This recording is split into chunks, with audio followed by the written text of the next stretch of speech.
اب چلتے ہیں اپنے اگلے برج کی طرف جو کہ برج سملہ، اور آپ کو بیان کریں گے کہ 1 سے 10 دسمبر کا یہ عشرہ ان کے لیے کیا کچھ بیان کر رہا ہے۔ وہ لوگ جو 24 اگست سے 22 ستمبر کے عشرے کے دوران پیدا ہوئے ہیں وہ برج سملہ کے تحت آتے ہیں۔ اس کے علاوہ وہ لوگ جن کو اپنی تاریخ پیدائش معلوم نہ ہو مگر ان کا نام پے غائن سے شروع ہوتا ہے تو وہ بھی برج سملہ کے تحت آئیں گے۔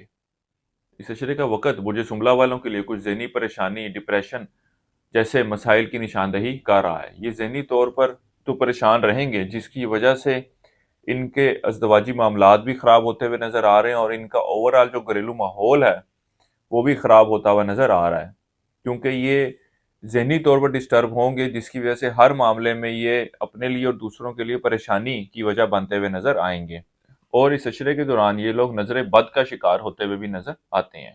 اس عشرے کے دوران آپ کی توجہ اولاد کے معاملات کی طرف خاصی مرکوز رہے گی۔ وہ لوگ جو روزگار کی تلاش میں ہیں یا کوششیں کر رہے ہیں، اس عشرے کے آخری ایام ان معاملات کے حوالے سے مثبت پیش رفت کو ظاہر کر رہے ہیں۔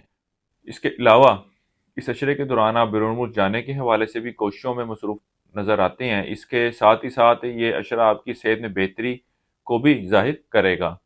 اس کے ساتھ ہی ساتھ اس عشرے کے آخری ایام آپ کی صحت میں تھوڑی بہت بہتری کو بھی ظاہر کر رہے ہیں۔ اس عشرے کے دوران آپ کو اپنے دشمنوں اور مخالفوں سے بہت زیادہ محتاط رہنے کی ضرورت ہے، کیونکہ اس عشرے کے دوران یہ بہت زیادہ ایکٹیو نظر آتے ہیں اور آپ کو نقصان پہنچانے کی ہر ممکن کوشش کریں گے۔ وہ لوگ جو قانونی مقدمات کا شکار ہیں، اس عشرے کے دوران معاملات ان کے حق میں جاتے ہوئے نظر نہیں آ رہے، بلکہ اس بات کے قوی امکانات ہیں کہ یہ قانونی مسئلہ، یہ قانونی فیصلہ جو ہے وہ آپ کے لیے پریشانی کا باعث بنے۔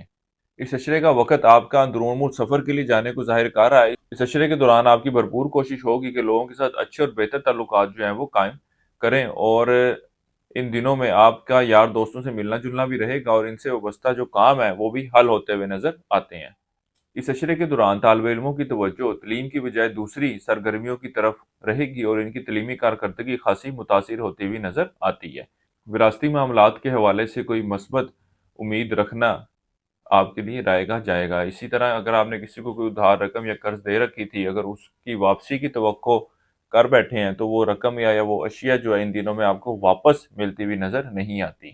اس عرصے کے لیے ایک وظیفہ آپ کو بتا رہا ہوں، یا اللہ یا روف، 3 تسمیہ آپ نے اسی کرنی ہے روزانہ عشاء کی نماز کے بعد، اور اللہ تعالیٰ سے دعا کریں کہ اللہ تعالیٰ آپ کے معاملات میں بہتری فرمائے۔ اس کے علاوہ حسب توفیق چاول کا صدقہ کرتے رہیں۔